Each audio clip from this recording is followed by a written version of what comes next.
Pemirsa, jangan lupa subscribe YouTube channel Official iNews dan nyalakan loncengnya. Sudah bersama kami Ketua Komnas KIPI Bapak Profesor Hindra Irawan Satari serta Ibu Dr. Siti Nadia Tarmizi, juru bicara vaksin COVID-19 dari Kementerian Kesehatan. Selamat siang Bapak Ibu, salam sehat semua. Selamat siang, salam sehat juga. Baik, ini AstraZeneca ini ternyata setelah kejadian yang di Manado, Sulawesi Selatan, banyak lansia khususnya yang takut untuk disuntik. Saya ke Ibu Nadia Tarmizi dulu, sebenarnya seperti apa sosialisasinya agar masyarakat ke depannya tidak takut dengan vaksin AstraZeneca ini?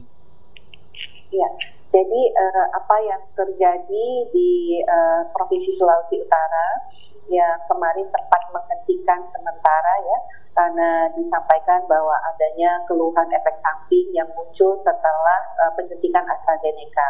Nah, ini tentunya merupakan bentuk kehati-hatian dari Satgas COVID Provinsi Sulawesi Utara dan juga merupakan respon yang cepat karena setelah dilakukan kajian oleh Komisi Daerah KIPI Provinsi Sulawesi Utara untuk dilihat kembali keluhan-keluhan yang terjadi dengan adanya penyuntikan setelah menggunakan vaksin AstraZeneca dan kemudian dilihat bagaimana yang sudah kita ketahui selama ini dari hasil uji klinis dari vaksin AstraZeneca itu sendiri, sehingga kemudian diambil kesimpulan bahwa efek samping yang muncul ini adalah sesuatu yang wajar dalam pemberian vaksinasi AstraZeneca.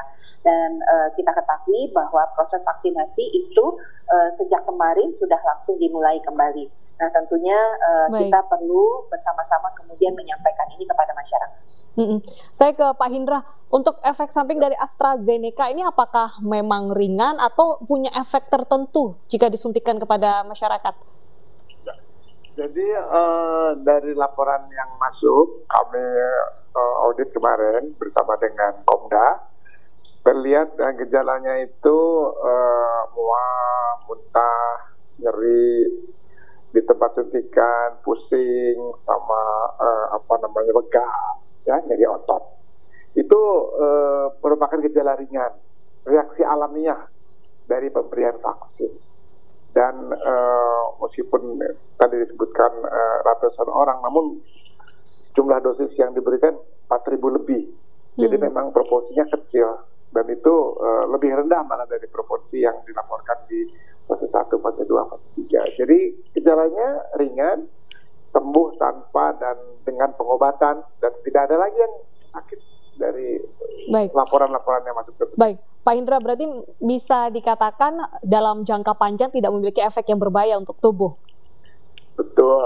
Jadi vaksin ini sudah diberikan 20 juta dosis di Eropa, termasuk di UK. Ya, tentunya efek jangka panjang akan dipantau terus karena ada yang namanya post marketing surveillance. Jadi tidak berhenti setelah disulut, enggak. Nanti kalau udah di Indonesia selesai tetap dipantau. Jadi ini tentunya kan vaksin baru. Bagaimana efek panjang kalau secara nalar ya tidak akan terjadi. Namun tetap dipantau meskipun. Baik. Demikian itu pemantauan merupakan suatu memang regulasi. Ya, dari pharmacovigilance, keselamatan obat, keselamatan vaksin itu udah baku. Seluruh negara di dunia melakukannya, termasuk di Indonesia. Baik, Dr. Siti Nadia, lalu bagaimana pemantauan dari Kementerian Kesehatan agar hal ini jika pun terjadi bisa langsung segera diminimalisir dampak dan juga efeknya, Bu, sehingga tidak membuat warga takut? Ya, tentunya dengan kita kemudian meneruskan kembali ya proses vaksinasi ini dan tentunya ini juga merupakan nanti salah satu ya bukti bahwa efek samping daripada AstraZeneca ini sudah tertangani dan tidak perlu ditakutkan oleh masyarakat ya.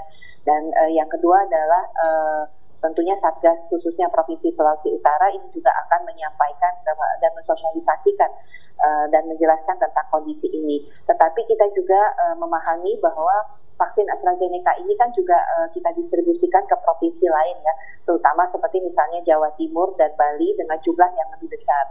Dan sampai saat ini kejadian yang seperti dilaporkan itu juga ditemukan, tetapi tidak sampai kemudian dihentikan ya pemberian vaksin AstraZeneca-nya. Jadi kalau kita lihat tadi betul yang disampaikan oleh Prof. Hindra bahwa sudah 20 juta orang mendapatkan vaksin, dan kita juga harus melihat bahwa reaksi yang muncul ini juga adalah reaksi sebagai respon tubuh kita terhadap vaksin yang diberikan. Baik, lalu bagaimana Kementerian Kesehatan ini menjawab keraguan masyarakat yang hingga saat ini masih takut kalau untuk AstraZeneca sendiri? Ya, saya rasa ITAGI dan Komnas KIPI sendiri sudah menyatakan ya bahwa vaksin ini aman.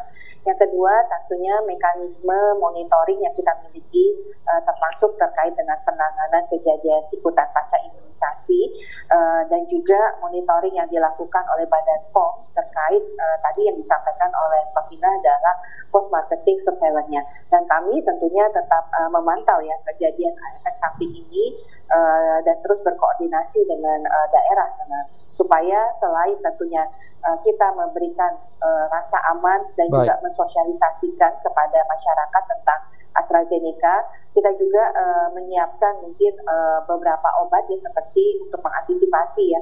Kalau misalnya keluhannya memang dirasakan demam, bisa atau meminum obat penurun panas dulu seperti itu untuk nanti kalau memang dirasakan keluhan ini semakin berat atau semakin tidak nyaman untuk orang yang menerima vaksin AstraZeneca ini.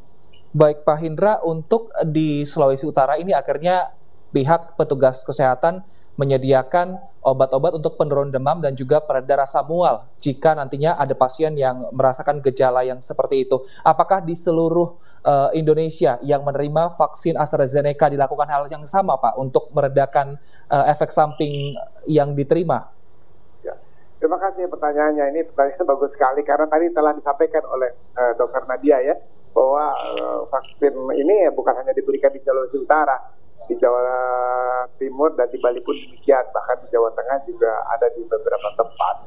Jadi memang tiap daerah mempunyai karakteristik yang berbeda-beda, ya. Jadi dan mempunyai persiapan yang berbeda-beda, dan juga ya kesiapan juga masing-masing berbeda, sehingga memang perlu setelah kami telaah juga barangkali memang perlu tiap-tiap daerah itu mempunyai kearifan lokal yang bisa diaplikasikan, ya. Kalau memang perlu pemberian obat, tidak ada masalah. Kalau itu menenteramkan masyarakat, itu membahagiakan masyarakat, menambah kepercayaan masyarakat, silakan saja. Kalau memang masyarakatnya sudah siap, ya mungkin tidak perlu. Tapi memang menurut saya informasi yang menenangkan, informasi yang sejuk, informasi yang jelas, informasi yang transparan itu dibutuhkan oleh masyarakat.